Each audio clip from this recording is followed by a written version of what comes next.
Assalamualaikum warahmatullahi wabarakatuh.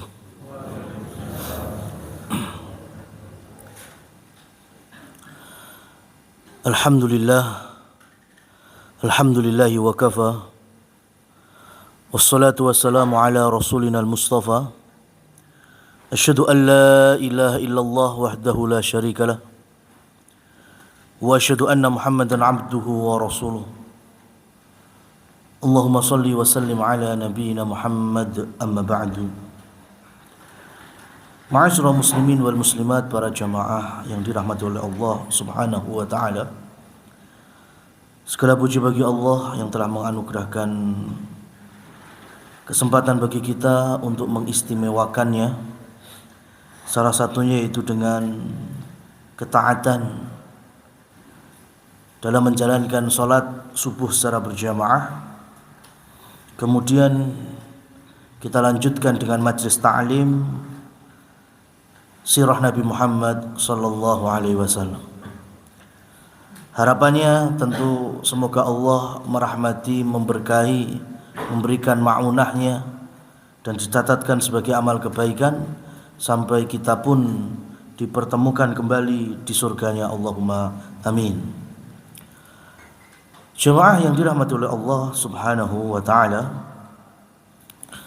melanjutkan pembahasan kita masih di tema besar dari aktivitas awal Nabi sallallahu alaihi wasallam hijrah ke Madinah, dari pembangunan masjidnya,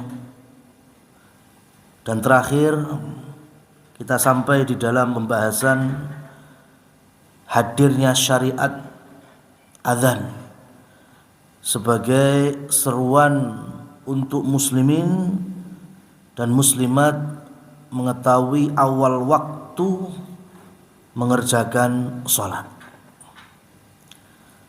Merujuk kepada kitab panduan kita, yaitu kitab Ar-Rahiqum Mahtum, kita akan bacakan terlebih dahulu kedetailan dari perkembangan pembangunan Masjid Nabi sallallahu alaihi wasallam. Wa awwala khutwatin ittakhadhaha fi hadha as-sabili huwa bina'ul Masjidin Nabawi.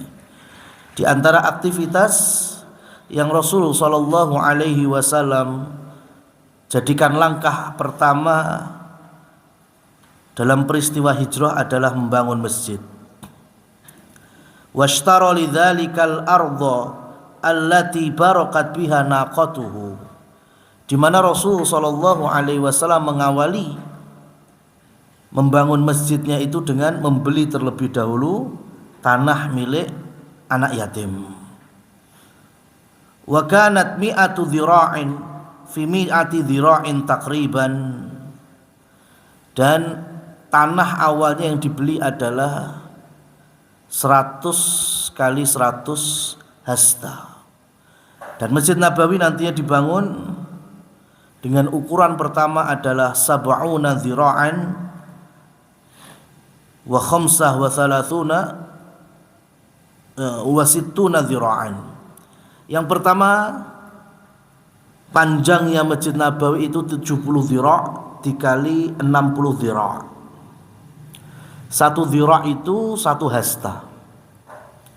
Berarti kalau 70 hasta berapa meter? Ya, 1 dhira' itu 1 hasta. 1 hasta itu kan setengah meter. Berarti kalau 70 hasta berapa meter? 35 meter. Jadi Masjid Nabawi hitungan awal itu 35 meter dikali 60 hasta, berarti 30 meter. Itu awal pembangunan Masjid Nabawi, 35 dikali 30 meter. Berapa total luasnya? 35 kali 30. Kalau 30 kali 30 berapa? 900 meter persegi ya. Itu awal mula Masjid Nabawi ya. Dan hitungan 60-70 hasta kerap sekali didapati oleh Rasul sallallahu alaihi wasallam. Berarti kalau 60 hasta ini berapa meter? 30 meter. Seperti halnya peristiwa di saat Rasulullah sallallahu alaihi wasallam mi'raj ke langit. Ketika beliau naik di langit yang pertama, beliau bertemu dengan bapak moyang seluruh manusia, ya, Nabi Adam alaihissalam. Saat itu Rasul sallallahu alaihi wasallam menggambarkan dengan baik bagaimana ketika beliau menyalami Nabi Adam, kemudian Nabi Adam juga membalas, diterima dengan hangat di langit yang pertama. Dan Rasul sallallahu alaihi wasallam menggambarkan bahwa Adam itu punya tinggi situna dzira'an. Nabi Adam tingginya, posturnya itu 60 hasta dan lebarnya itu 7 hasta. Jadi postur tingginya Nabi Adam itu 30 meter, lebarnya 3,5 meter. Itu Nabi Adam. Nah jenengan gak usah bertanya-tanya, lha kuwi lek mamane ngagem klambi lah jahitne nang ndi, kaine nang ndi lah golek gitu. Gak usah dipertanyakan. Kenapa? Karena nanti seluruh ahli surga, dan kita berharap ada di dalamnya, Allahumma amin, seluruh ahli surga nanti akan Allah jadikan posturnya seperti Nabi Adam semuanya, ya. Jadi kalau kita semuanya besok di surga itu ya dhuwure 30 meter gitu. Semua ahli surga itu posturnya sama dengan posturnya Nabi Adam. Karena itulah awal penciptaan Allah Subhanahu wa taala dalam membentuk manusia, itu Nabi Adam pertama kali. Ya, postur terbaik ya segitu itu. 30 meter ya, dengan lebar badannya 3,5 meter. Masya Allah. Ya. Nah, kemudian Rasul sallallahu alaihi wasallam memerintahkan sahabat untuk membuat 3 pintu. Membuat 3 pintu. Pintu sebelah selatan, pintu timur, pintu barat. Kenapa utara gak ada? Karena utara arah kiblat. Jemaah yang dirahmati oleh Allah Subhanahu wa taala, perlu diketahui bahwa di awal Rasul sallallahu alaihi wasallam hijrah, ya, dimulai dari beliau turun dari Mi'raj tadi, ketika membawa amanah wajibnya sholat sehari semalam 5 waktu, itu Rasul sallallahu alaihi wasallam sudah diajarkan gerakan sholatnya sama malaikat Jibril. Sampai di Mekah, ya akhirnya mulai saat itu Rasulullah sallallahu alaihi wasallam dan para sahabat seperti Abu Bakar, Umar, Utsman, Abdurrahman bin Auf itu sudah mengerjakan sholat dan sudah punya kiblat. Kiblatnya di mana? Kiblatnya ada di Baitul Maqdis di Palestina. Ya, itulah kiblat pertama kaum muslimin. Ya, kalau boleh saya gambarkan gini, Madinah itu ada di pertengahan. Ya, anggap kitab ini ada di pertengahan Madinah. Utara ini adalah Masjidil Aqsa, dan HP ini paling selatan ini Mekkah Al-Mukarramah. Jadi Madinah ada di tengah-tengah. Ya, dulunya ketika Rasul sallallahu alaihi wasallam masih di Mekah, ya, masih di Mekah, Rasul sallallahu alaihi wasallam sholatnya ngadep kemana? Ngadep ke arah utara. Ngadep ke sini, ke Baitul Maqdis. Padahal di Mekah sudah ada Ka'bah. Kalau saya boleh bertanya, kira-kira gambarannya ya kaum muslimin saat itu ya diimami dengan Rasul Shallallahu Alaihi Wasallam. Ini Ka'bah kan tadi, ini Mekah, ini Ka'bah. Kira-kira Rasul sholatnya di sini atau di sini? Yang mana kira-kira? Ini kan Ka'bah. Ya, Rasul Shallallahu Alaihi Wasallam sholatnya di sini atau di sini? Maksudnya arahnya ke sana semua. Ya kan? Maksudnya itu ini kan Ka'bah, ini percontohan nih Ka'bah, macam renek Ka'bah ini. Ya di sebelah sini apa di sebelah sini? Jawabannya sini saya bingung. Ya, yang benar jawabannya di sebelah sini. Kenapa Rasul Shallallahu Alaihi Wasallam dari dulu memuliakan Ka'bah? Ya, meskipun Ka'bah saat itu belum jadi kiblat bagi kaum muslimin, tapi kalau Rasul Shallallahu Alaihi Wasallam dan kaum muslimin sholatnya di sini kan menghadap Baitul Maqdis, ya. Tapi dalam waktu yang sama Rasul membelakangi Ka'bah dan beliau tidak menyukai itu. Ya, makanya kemudian beliau sholatnya di sebelah sini. Tetap menghadap ke arah kiblat Baitul Maqdis, tapi posisi beliau ada di sini sehingga tetap berada ya depan beliau adalah Ka'bah. Meskipun Ka'bah belum jadi kiblat. Ya, jadi Rasul Shallallahu Alaihi Wasallam dari Mekah ya itu meskipun belum turun ayat tentang kiblat Ka'bah, itu Rasul sudah cinta dengan Baitullah Ka'bah. Dan kita semuanya tahu Baitul Maqdis atau Al-Aqsa dan sekitarnya ya mulia sekali dari semenjak sebelum diturunkannya Nabi Muhammad sallallahu alaihi wasallam. Allah berfirman, kita semuanya hafal semua. Wattini wazzaitun wa turi sinin wa hadzal baladil amin. Allah bersumpah dengan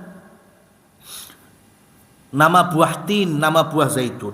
Wattini wazzaitun, demi buah tin, demi buah zaitun. Di manakah letak paling banyak buah tin? Di mana, Mas? Aja ning bakul buah tin lho, ya kan? Di mana letak paling banyak buah tin? Kebunnya berarti di wilayah Irak dan sekitarnya. Buah tin itu paling banyak di wilayah Irak dan sekitarnya. Wazaitun, dan demi buah zaitun. Ya. Di mana paling banyak terdapat buah zaitun? Di Syam. Salah satunya Palestina. Ya. Wilayah Yordan, Lebanon, Suriah, ya. Itu banyak sekali pohon zaitun.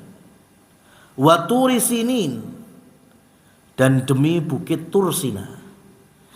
Apa kemuliaannya?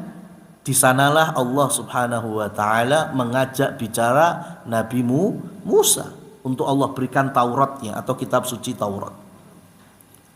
Wa hadzal baladil amin, dan demi wilayah atau negeri yang aman ini. Daerah mana? Makkah dan sekitarnya. Di antara kandungan dari tafsir wattini wazaitun wa turi sinin wa hadzal baladil amin, maka para ahli tafsir sebagiannya menyebutkan karena di tempat-tempat inilah paling banyak Allah Subhanahu wa taala turunkan para nabi dan para rasul. Di 4 tempat inilah Allah Subhanahu wa taala paling banyak kirimkan para nabi dan para rasul. Daerah yang pertama Irak dan sekitarnya. Siapa nabi dan rasul di sana? Nabi Nuh dan anak turunnya banyak di sana. Wazaitun, yaitu daerah Syam. Wah, itu hampir ya 60% nabi dan rasul itu Allah turunkan di sana. Khususnya Allah turunkan kepada masyarakat kaum Bani Israel. Dan Bani Israel itu muter-muter di wilayah Syam sampai hari ini.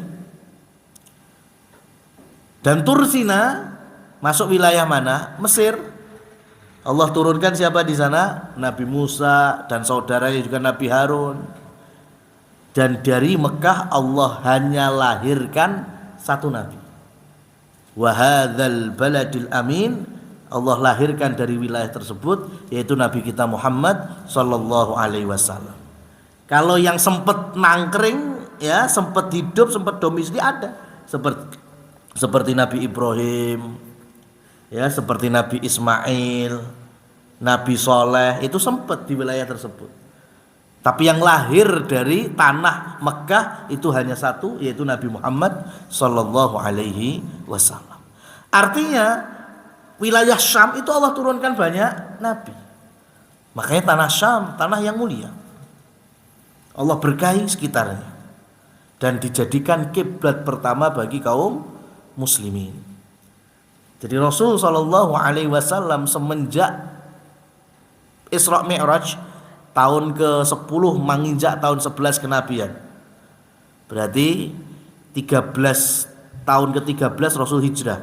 Berarti Rasul sholat menghadap kiblat Masjidil Aqsa itu berapa tahun di Mekah? Kurang lebih 3 tahun.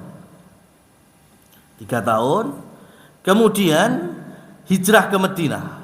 Rasul bersama kaum muslimin tinggal di Madinah. Sampai 16 bulan itu masih sholatnya ngadep Baitul Maqdis. Artinya Rasul di Madinah sudah bangun berapa masjid? 2. Yang pertama Masjid Quba, yang kedua Masjid Nabawi. Masjid Quba berarti arahnya juga kemana kiblatnya? Arah utara, ke Palestina. Masjid Nabawi juga ke arah utara, ke Palestina. Berarti dari sini kalau Masjid Nabawi itu kiblatnya ke arah utara, dibikin 3 pintu. Ya, dibikin tiga pintu. Pintunya arah selatan karena bukan arah kiblat. 1 pintu arah timur, 1 pintu arah barat. Nah, yang di arah timur inilah nanti dikenal dengan Babu Jibril. Pintu yang sebelah timur itu disebut dengan Babu Jibril, pintu Jibril. Kenapa? Karena Jibril sering sekali menemui Rasul sallallahu alaihi wasallam melalui pintu ini. Berarti kalau menemui Rasul di Masjid Nabawi, Jibril dalam bentuk sosok menyerupai manusia, di antaranya para sahabat. Jadi Jibril sering sekali menemui Rasul, menyampaikan wahyu, itu masuknya dari pintu timur Masjid Nabawi. Ya, jadi kalau hari ini pintu dalam Masjid Nabawi sudah di angka 30-an sampai 40, itu pertama kali Masjid Nabawi cuma ada berapa pintu? 3. Yang tidak punya pintu yang ke arah utara, karena disitulah arah kiblat. Nah, menginjak tahun kedua Hijriyah, Allah subhanahu wa ta'ala turunkan firman-Nya, fawalli wajhaka syatrul masjidil haram. Hei Muhammad, arahkan kiblatmu, wajahmu dalam sholat itu ke arah Masjidil Haram. Kemana berarti? Ke Mekah. Yang awalnya ke Baitul Maqdis atau Masjid Al-Aqsa, kemudian berubah ke Ka'bah yang ada di Mekah. Yang awalnya menghadap utara, kemudian menghadap selatan. Paham ya? Yang awalnya ngadap utara, kemudian pindah ngadapnya ke selatan. Ka'bah menjadi kiblat kaum muslimin sampai hari ini. Jadi sejarah kaum muslimin itu hanya punya 2 kiblat. Kiblat yang pertama kiblat Al-Aqsa, dan kiblat yang kedua sampai akhir zaman yaitu kiblat Ka'bah. Rasul sallallahu alaihi wasallam mendapatkan ayat fawalli wajhaka syatrul masjidil haram bukan di Masjid Nabawi, bukan pula di Masjid Quba, tapi di salah satu lahan miliknya Bani Salamah di Madinah.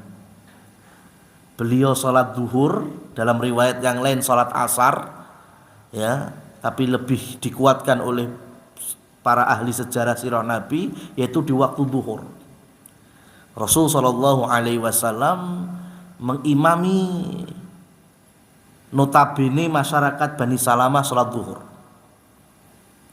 ya, bukan di Masjid Nabawi, di tempat suku Bani Salamah.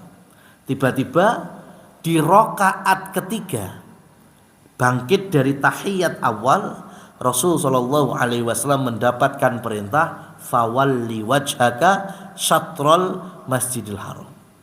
Muhammad, arahkan wajahmu, artinya arahkan sholatmu menuju Ka'bah Mekah.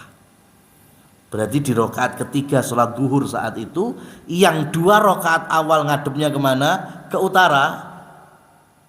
Maka rokaat ketiga dan rokaat keempat Rasul dan kaum muslimin merubah arah ke selatan,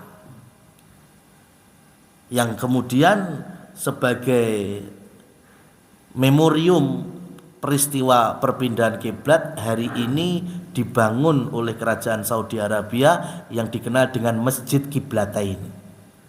Ya, jadi Masjid Kiblatain yang ada di Madinah hari ini, disitulah dulu Rasul Shallallahu Alaihi Wasallam mendapatkan ayat turunnya perpindahan kiblat. Maka di Masjid Kiblatain itu ada 2 mihrab. Mihrab yang ngadep ke utara, ada mihrab yang ngadep ke selatan. Karena disitulah perpindahan kiblatnya. Nah, masalahnya dahulu belum ada grup WA takmir masjid, sehingga Madinah saat itu, Kuba dan Masjid Nabawi nggak langsung merubah arah kiblat. Ya, jadi asar di Nabawi, asar di Kuba tetap masih ke Palestina.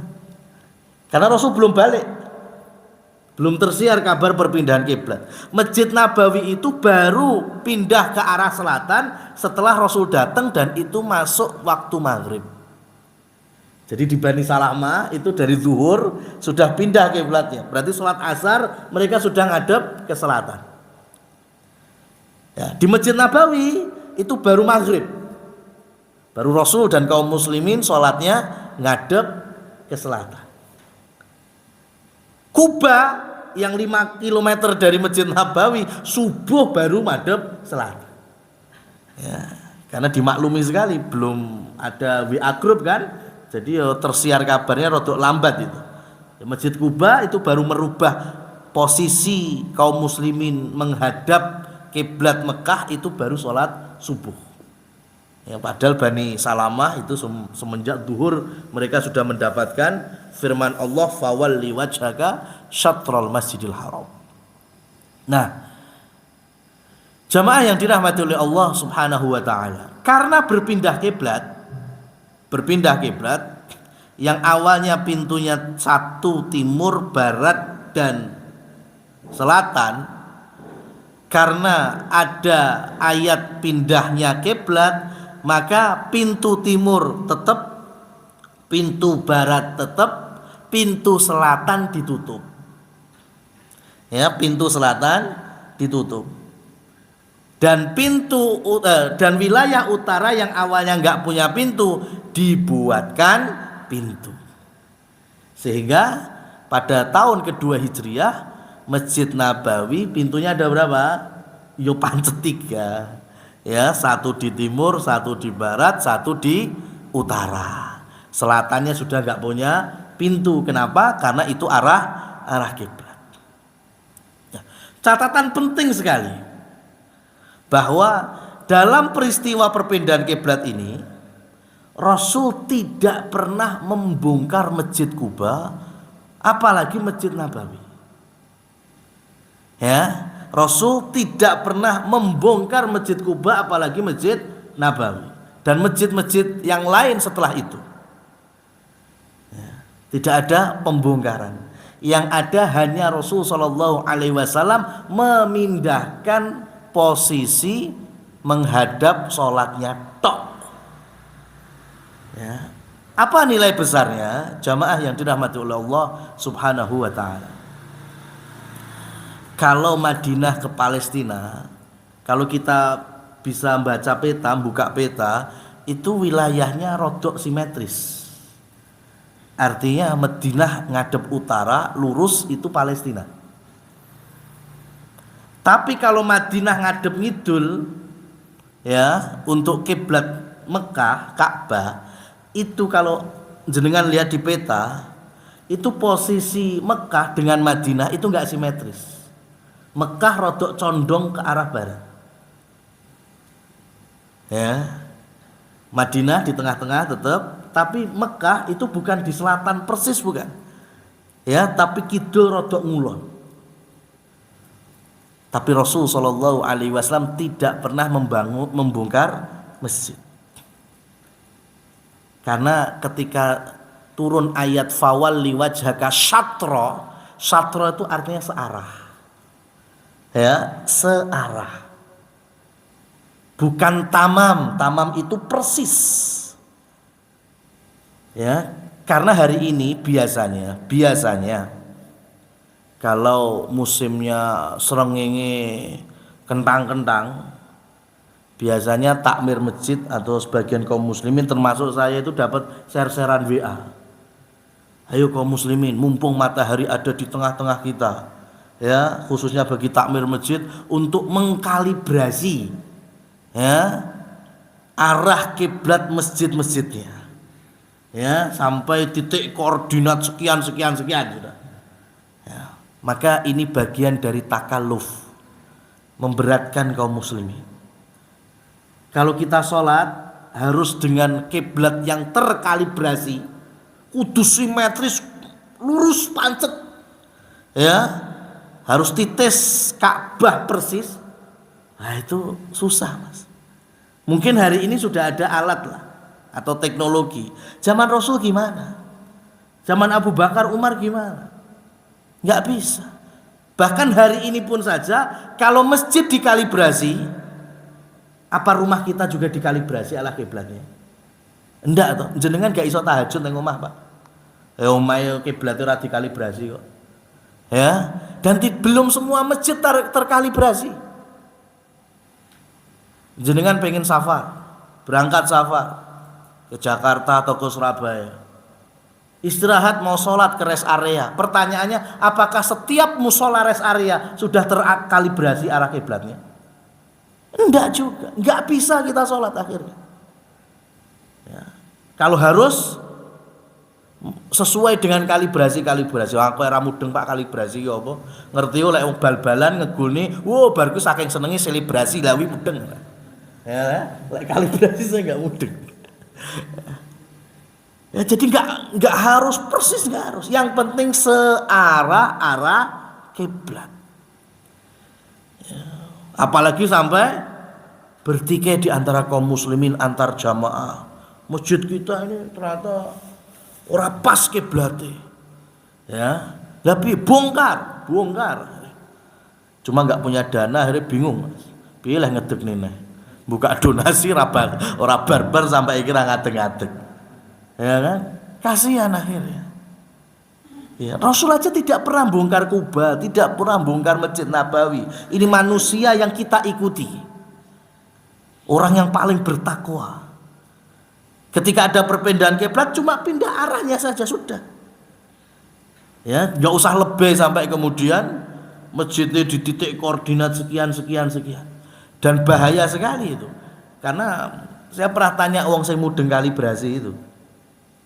Kan kita ini kalau pengen sesuai kalibrasi, kan kita madepe orang ngulon persis, ya, tapi rodok nengen, ya, mincong kan gitu.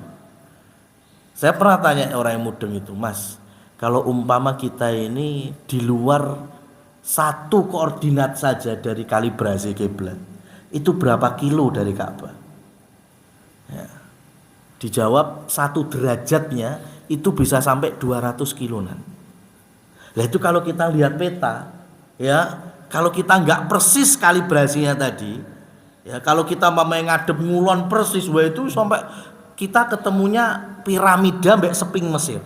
Ayo, ridho apa enggak jenengan sholat ngadep piramida Fir'aun gitu?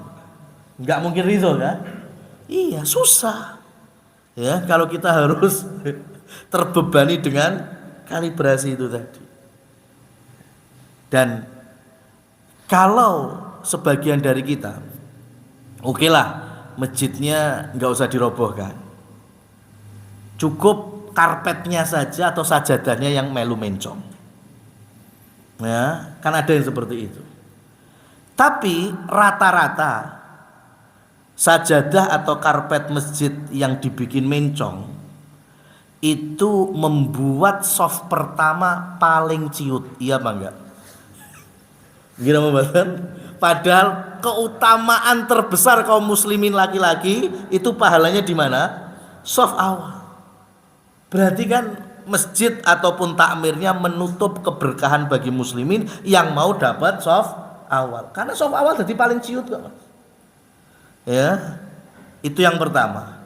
Yang kedua, idealnya imam itu berdiri di tengah-tengah makmum. Soft pertama itu idealnya antara sebelah kanan imam dan sebelah kiri itu sama. Tapi kalau model mencong itu pasti nggak ideal. Sebelah kanan imam itu mungkin wong wolu, sebelah kiwane kur wong telu. Ya karena tadi sansaya ciut tadi. Ya, padahal idealnya kalau kanan 8, ya kiri ya 8. Beda-beda wong siji wong loro itu masih bisa dimaklumi. Nah, inilah kenapa Islam tidak membebani atau takalluf. Ya, cukup dengan kita mengikuti Rasul sallallahu alaihi wasallam sudah selesai. Ya, yang penting kalau kita berarti kan ora kidul lor tapi etan kulon. Selagi arah kiblat kita barat dan kita sholat menghadap barat, sholat kita sah. Ya, apalagi bagi guru-guru SD. Ya, ini yang berkutat hanya dengan kunci jawaban pas ujian. Ya kan? Nah, itu ada soal untuk anak kelas 2, kelas 3 SD itu. Kaum muslimin sholat menghadap arah titik-titik. Ya, jenenge adik-adik iki ngertine sholat ngadep ngulon.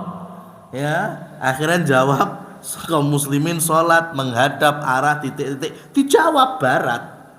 Padahal kunci jawabannya kiblat. Kira-kira disalahkan apa enggak sama gurunya itu? Kalau gurunya enggak nyalahkan berarti bijak itu. Bagus. Ya, dia tahu posisinya anak usia segitu, ya, ngerti ora kiblat tapi arah salat ngulon. Ya. Meskipun dikunci jawaban karena saya pernah mendatangi guru wali kelas 2 itu, sepupu saya disalahkan ujiannya karena menjawab topi paman berbentuk titik-titik. Sepupu saya jawabnya bulat, disalahkan sama gurunya karena kunci jawabannya bundar. Oke, saya datang. Gimana menjelaskan anak kelas 2 SD perbedaan antara bulat sama bundar? Monggo ayo. Ayo. Coba anak kelas 2 SD suruh bedakan bulat mbek bundar kuwi piye? Ayo jenengan coba bisa enggak? Ya kan? Perbedaan antara bulat dan bundar. Mungkin kalau orang-orang statistik, orang-orang matematika bisa. Nah, ini anak usia 2 tahun. Nah, kita harus ketemu bijaknya itu. Ya. Oke, kalau mamanya kita sholat menghadap arah barat, ya paten bener oke kiblat kita ngulon kok. Ya, yang penting ke arah barat itu aman. Yang perlu kita kritisi, ya, kita kembalikan lagi itu saudara-saudara kita yang di Suriname itu. Yang dari dulu kakek-kakek kita ya, apalagi orang Jawa dijupuk mbek VOC, ya, dijadikan romusa atau tanam paksa di daerah bagian Belanda Suriname. Itu masjid rata-rata Suriname itu ngadepin ngulon, Pak. Ya, dengan alasan biyen bapak-bapak ya dhewe ning Jawa lek bangun masjid ngadep ngulon. Padahal London ning Mekah itu kan harusnya ngetan. Ya kan? Tapi karena aku jumut taklid, ya, pokoknya salat kuwi madhep ngulon, orang madhep kiblat madhep ngulon sampai gawe masjid yang ngadep ngulon itu kan membelakangi Ka'bah. Ya.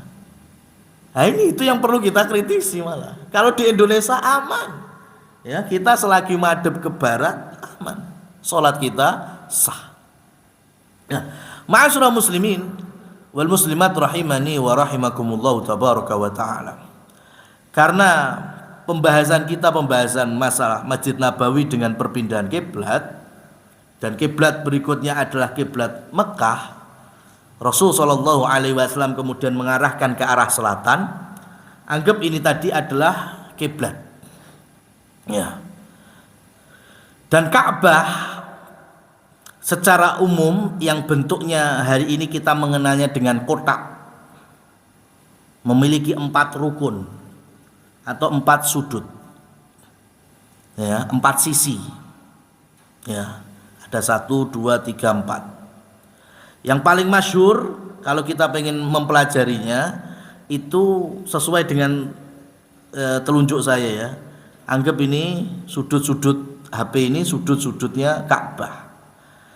Yang pertama adalah rukun Hajar Aswad. Karena disitulah ditempelkannya Hajar Aswad. Di sini. Dulu sebelum ada Hajar Aswad dikenal dengan rukun Syarqi.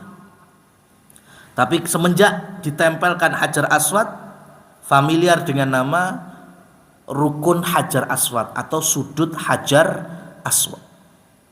Ya, dari sinilah seluruh kaum muslimin dan muslimat dari segala penjuru dunia melaksanakan start dan finish tawaf dari sini, Mas. 7 kali putaran itu dari sudut Hajar Aswad. Kemudian kalau jalan masuk ke sudut berikutnya. Sudut yang sini dikenal dengan rukun Iraqi. Ya, atau sudut Iraqi. Artinya kalau ini ditarik simetris ke sana itu sampai wilayah Irak dan sekitarnya. Ya. Makanya dikenal dengan sudut Iraqi. Yang sini, yang ketiga, ini namanya rukun Syami. Ya, rukun Syami.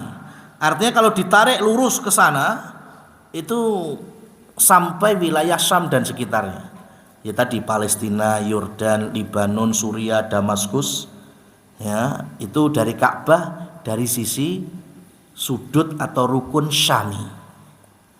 Ya, jadi sudah ada 3 rukun ya. Rukun pertama rukun Hajar Aswad, rukun kedua rukun Iraqi, rukun ketiga rukun Syami. Sekarang yang terakhir yang keempat ini dikenal dengan rukun atau sudut Yamani. Ya, rukun Yamani. Artinya kalau ditarik lurus ke sana itu masuk wilayah Yaman dan sekitarnya. Ditarik lagi kalau lihat di peta berarti ke bawah. Ya, itu sampai India. Ditarik lagi itu sampai Aceh, ya, kemudian Padang, Sumatera Barat. Ditarik lagi sampai Kertosuro, Klaten, Wonogiri, ya, kemudian Colomadu barang. Ya, artinya kita yang tinggal di Indonesia, kalau sampai hari ini mungkin penasaran jane awake dhewe salat ngadep ngulon ki arah kiblat mana tuh. Maka kita ini dari sisi Ka'bah itu dari sudut Yaman dan sekitarnya. Jadi Ka'bah kita dari Indonesia itu dari sudut Yaman. Rasul sallallahu alaihi wasallam bersabda, "Ju'ilatil Ka'bah kiblatan li ahlil masjid." Ka'bah ini dijadikan kiblat untuk ahli masjid, orang yang ada di dalam masjid. Kenapa? Karena mereka bisa melihat langsung Ka'bah. Maka sebutannya ainul kiblah, mata melihat kiblat. Makanya nggak boleh geser. Yang ada di posisi sebelah kanan, kiri, depan ya Ka'bah sudah nggak boleh geser atau serong sedikit pun. Alasannya karena Ka'bah di depan mata mereka. Wa ju'ilal masjid kiblatan li ahlil haram. Dan dijadikan Masjidil Haram itu kiblat bagi orang-orang yang berdomisili di tanah suci yaitu Mekah. Ya, orang-orang Mekah apa semuanya bisa melihat Ka'bah? Enggak. Ya, kalau rumahnya sudah agak jauh kan Ka'bah nggak kelihatan. Nah, bagaimana mereka menghadapkan kiblat searah dengan Masjidil Haram yang di sana ada Ka'bahnya. Lah itulah yang disebut dengan wajhul kiblah, searah dengan kiblat. Itu bagi warga Mekah dan sekitarnya. Apalagi kita di Indonesia. Ya, kita di Indonesia yang perjalanan bisa pesawat 9 jam, 10 jam dan durasi waktu perbedaannya bisa 4 jam sendiri. Maka sekali lagi yang penting kita itu sholat menghadap searah kiblat. Ya, tidak harus kemudian kalibrasi dan seterusnya itu tadi. Dan ini juga untuk meluruskan mitos-mitos yang terjadi. Dulu di zamannya Sunan Ampel. Sunan Ampel itu kan punya tangan kanan, di antaranya salah satunya Mbah Son Haji. Yang kemudian kita mengenalnya dalam sejarah Hasanah Islam Indonesia, Sunan Bolong. Kenapa? Karena Mbah Son Haji itu dipasrai kalau ada warga-warga sekitar Surabaya, Gresik dan sekitarnya bangun masjid, yang ngurusi arah kiblatnya itu Mbah Son Haji. Sampai suatu ketika dibangunlah satu masjid sampai berdiri dan masyarakat sekitarnya menyangka bahwa kiblat masjid ini yang dari perkiraan Mbah Son Haji tadi salah. Ya, enggak titis dengan Ka'bah. Kayaknya enggak persis ini. Akhirnya menjadi buah bibir, wah Mbah Son Haji salah kiblatnya, Mbah Son Haji ya salah dalam membangun arah kiblat masjid ini, sampai kemudian Mbah Son Haji meminta mereka semuanya kumpul besok.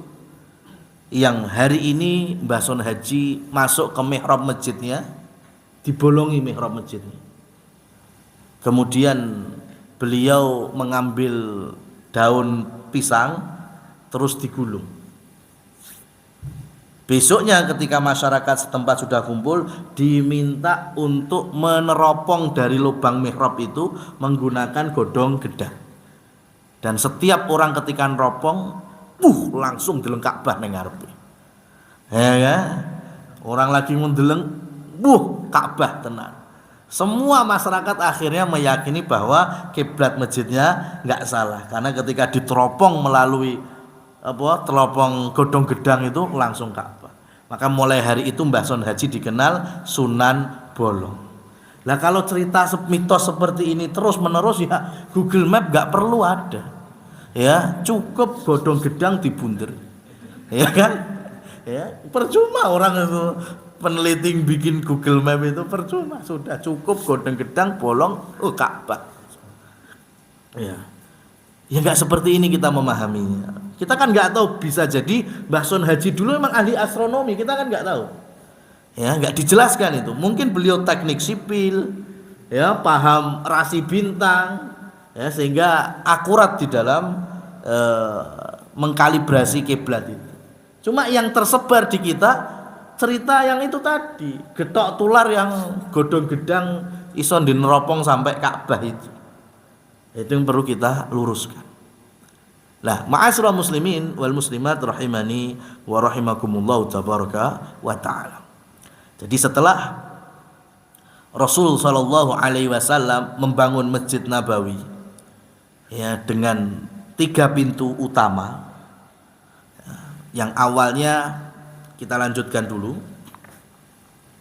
Kan ada di sini disebutkan ju'ilal asas qariban min salasati adro'in. Jadi pondasinya itu kurang lebih 3 hasta. Ya, 3 hasta berarti pirang meter? 1,5 meter saja. Wa uqimatil haitan minal laban wattin. Dan dinding-dindingnya itu dibentuk dari tanah liat dicampur susu. Yang enggak dijelaskan di sini susu apa. Wasaqfu minal jarid wal amdu minal jadu. Kemudian atapnya, nah ini Masjid Nabawi dibikin atap. Yang awalnya tadi kan ngadepnya ke utara. Yang diatepi itu hanya kurang lebih 3 sampai 4 soft. Ya. Jadi hanya 1/4 dari Masjid Nabawi yang diatepi. Untuk apa? Disitulah yang digunakan untuk sholat. Sholatnya kaum muslimin, sholatnya muslimat jadi situ aja. Berarti masih ada yang tidak beratap. Sampai perpindahan kiblat tadi, ya, ke arah selatan. Masjidnya dibongkar apa tidak? Enggak dibongkar. Atapnya digeret. Atapnya dulu cuma dari pelepah-pelepah kurma, ya, daun-daun kurma seperti itu, maka digeret. Tiang masjidnya juga ikut digeret. Ya, tiangnya kan dari pohon-pohon kurma, digeser. Yang awalnya ngatepi bagian ke arah utara, sekarang digeret untuk ngatepi yang ke arah selatan. Tapi nggak digeret semuanya, disisakan satu layer, ya, sehingga di sini nanti ditambah lagi 2 baris baru, bikin atap baru lagi 2, sehingga hampir separuhnya yang hadap ke selatan beratap dan 1 baris bagian utara nggak tetap diatepi dan tengah-tengahnya kosong. Sampai hari ini Masjid Nabawi masih pakai konsep itu. Artinya ada bagian yang tidak beratap.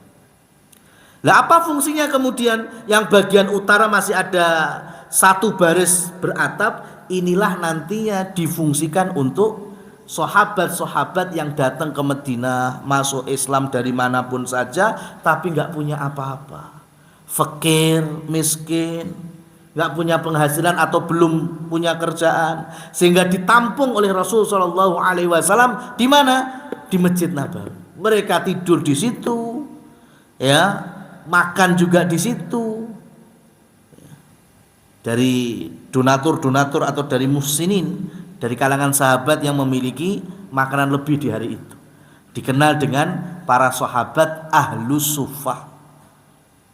Di antaranya yang paling masyhur yaitu Abu Hurairah radhiyallahu anhu.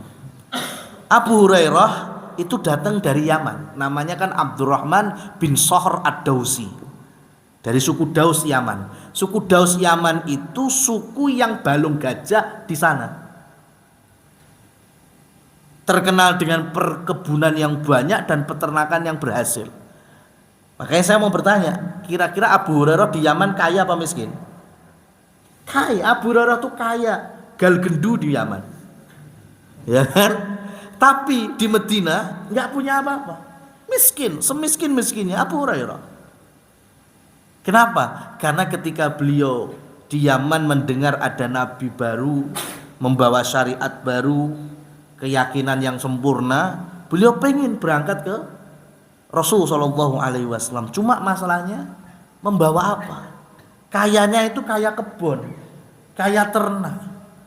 Hari ini orang kaya, ya, kemudian pengen kemana bisa dilempet itu jadi ATM, ya kan, ya, jadi kartu selesai. Ya mosok dulu kebunnya digawa kan ra iso.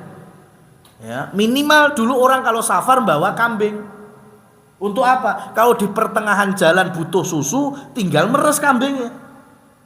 Ya, makanya kadang bawa gendong kambing 1. Ya, orang-orang dulu. Kalau sekarang kan mampir Indomaret terus iso tuku susu. Dulu nggak ada Indomaret, akhirnya sekambing-kambingnya dibawa. Lah Abu Hurairah seperti itu, nggak bawa apa-apa. Sampai di Madinah akhirnya menjadi orang fakir, nggak punya kerjaan, sehingga harus tinggal di dalam masjid karena mentok di situ. Kira-kira kalau Abu Hurairah punya duit saat itu, pilih tinggal di masjid atau ngontrak di luar? Yang mana? Ya, yang mana? Ngontrak di luar, kalau bisa malah beli rumah di sekitar masjid situ. Abu Bakar, Utsman tinggal di masjid atau di luar masjid? Di luar masjid. Punya duit bisa beli. Ya, artinya para sahabat-sahabat Ahlus Suffah mereka berada di dalam masjid itu karena sudah mentok, nggak ada apa-apa. Buktinya ketika nanti Abu Hurairah jadi gubernur di zaman Umar bin Khattab, beliau tinggal di masjid apa punya istana di tempat dia bertugas? Punya istana. Ya, meskipun nggak pernah telat ke masjid juga. Ya, karena dari didikan Rasulullah Shallallahu Alaihi Wasallam. Ini supaya meluruskan kaum muslimin bahwa Ora terus koyo ya kudu omah ki nang masjid terus, gak seperti itu. Ya, karena ahlu sufah itu berada di masjid karena itu batas mentok, mereka nggak punya kemampuan lain. Makanya ditampung di masjid. Beda dengan iktikaf, itu beda. Iktikaf kan temporary. Ya, coba 10 hari akhir Ramadan. Tapi ini bicara kalau tinggal di dalam masjid, nggak seperti itu. Buktinya Abu Bakar nggak pernah ada kisah tinggal naik masjid. Padahal Abu Bakar lebih mulia mana Abu Hurairah dengan Abu Bakar? Abu Bakar lebih mulia, Umar lebih mulia dari Abu Hurairah. Nah, ini juga nantinya bisa disambungkan dengan hadis ketika ada sahabat dari kalangan ahlu sufah ingin menikah. Kemudian Rasul bertanya, kamu mau ngasih mahar apa ke calon istrimu? Kamu punya apa? Kata dia, saya punya satu-satunya barang itu ya cuma sarungku ini ya Rasul. Ya. Lu sarungmu itu terus gimana kalau mau kasih istrimu, kamu nganggo apa? Yo saya jadikan 2, separuh saya, separuh istri saya. Yo saiki musim panas, lah musim adem piye terus? Ya, cari. Mbok menawa kamu punya barang-barang yang lain. Cari tempat tidurnya, enggak ada sama sekali barang. Datang ke Rasul laporan lagi, Rasul masih menguatkan lagi. Cari walau khotaman min hadid, meskipun yang kamu temukan hanya cincin dari besi. Ya, saat itu nggak ada harganya itu. Dicari nggak punya. Kemudian lapor lagi kepada Rasul Shallallahu Alaihi Wasallam sampai Rasul kemudian bertanya, apa kamu punya Quran? Punya bacaan Quran yang kamu hafal, kamu ngerti, kamu ambil ilmunya dariku? Dijawab, iya. Ya, saya punya hafalan dari Al-Quran. Kemudian Rasul Shallallahu Alaihi Wasallam bersabda, amla'tuka atau angkahtuka bima ma'aka minal Quran. Ya udah, sekarang aku nikahkan engkau dengan perempuan ini dengan mahar Quran yang ada pada dirimu, hafalanmu. Ini hadisnya sahih. Lah hari ini dijadikan tren anak-anak muda nikah mas kawinnya membaca Ar-Rahman. Ya kan? Hafalan surat Al-Waqiah. Itu tadi batas mentok. Ya. Rasul itu masih kon golek sih, duwe barang apa ora? Ya, coba duwe apa ora? Dan ternyata nyari barang nggak ketemukan, cincin yang nggak ada harganya juga nggak punya. Baru Rasul mentok, ya sudah, sekarang kamu punya hafalan Quran apa enggak? Oh punya, ya sudah, itulah mas kawinmu untuk istrimu. Nah, mas kawin itu kan sesuatu yang bernilai. Nah sekarang kalau hafalan Al-Quran yang dimaksud Rasul punya nilai apa? Yaitu mengajarkan, ya, mengajarkan apa yang dipahami dari surat-surat tadi kepada istrinya. Karena di antara mas kawin itu bisa bentuk jasa. Jasa ngajari istri dari surat-surat tadi yang dia hafal. Ayo, sekarang nggak matok hari ini anak-anak muda yang nikah, ya itu mas kawinnya wis ngapalin surat Ar-Rahman, wis ngono tok. Lah kuwi padahal kamu harus ngajari istrimu tafsir surat Ar-Rahman. Ayo malah kowe habat toh. Ya kan? Baca surat Al-Waqiah itu bukan suruh ngapalin surat Al-Waqiah. Mas kawinnya berarti kamu ajarkan Al-Waqiah kepada istrimu. Malah lebih apa? Mending cincin sak gram rong gram wis tuntas, nggak perlu PR. Sudah. Jadi salah dalam penerapannya itu seperti ini. Seakan-akan berarti mas kawin baca Al-Quran itu bagus. Itu hanya di level boleh. Ya, boleh. Dan itu karena mentok. Sahabat ini nggak punya apa-apa, makanya Rasul perintahkan dulu kan, nyari dulu. Ya, karena udah nggak punya, baru terakhir hafalan Qurannya. Maka hari ini mas kawin itu yang diutamakan yang punya nilai. Artinya kalau dijual masih bernilai secara materi. Kalau memang sudah mentok nggak ada, ya akhirnya jasa pun boleh lah, kan gitu. Ya, dan inilah yang terjadi ya di awal Rasul Shallallahu Alaihi Wasallam di kota Madinah. Ma'asyiral muslimin rahimani wa rahimakumullah tabaraka wa taala. Masjid Nabawi ini menjadi center kaum muslimin dimanapun berada, dari perkembangannya dari tahun ke tahun. Karena di zaman Rasul Shallallahu Alaihi Wasallam pun sempat mengalami perubahan, khususnya setelah perang Ahzab atau perang Khandaq. Tadi kan hanya 30 kali 35 meter. Nanti diluaskan lagi sampai 70 meter kali 70 meter. Itu masih di zaman Rasul Shallallahu Alaihi Wasallam.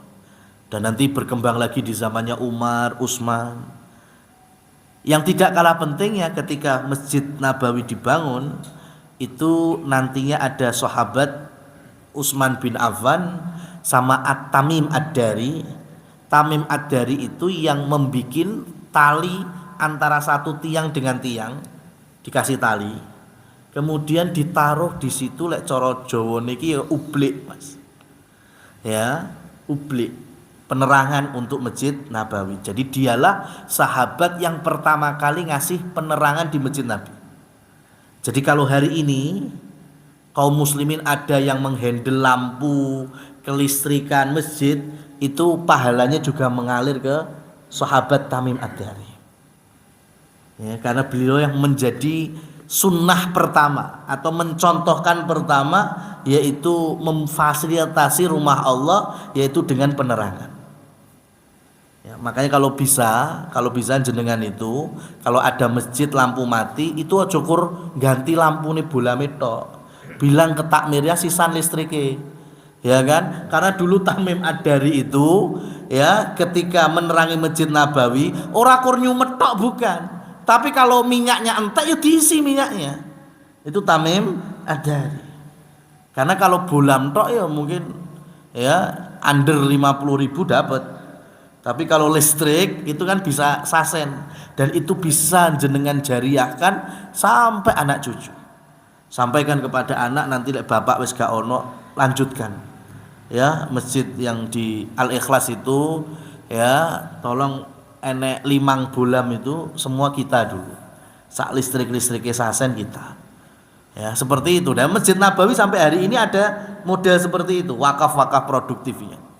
Kemudian Utsman bin Affan yang pertama kali membubuhkan minyak wangi ya di dinding-dinding dan di tempat-tempat sholat. Jadi sampai hari ini kalau ada ngasih parfum ya, ngasih minyak ke karpet masjid, itu pahalanya mengalir sampai ke Utsman bin Affan, karena beliau orang yang pertama kali memfasilitasi hal ini. Jadi jenengan kalau ya punya rezeki mau pengen ngumbah karpet dikasih parfum silakan, itu bagian dari sedekah yang terbaik, yaitu dalam mengurusi Baitullah, yaitu rumah Allah, masjid-masjidnya.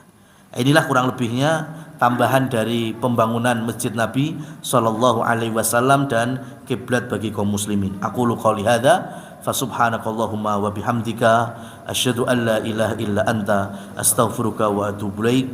Wabillahi taufiq wal hidayah. Wassalamualaikum warahmatullahi wabarakatuh.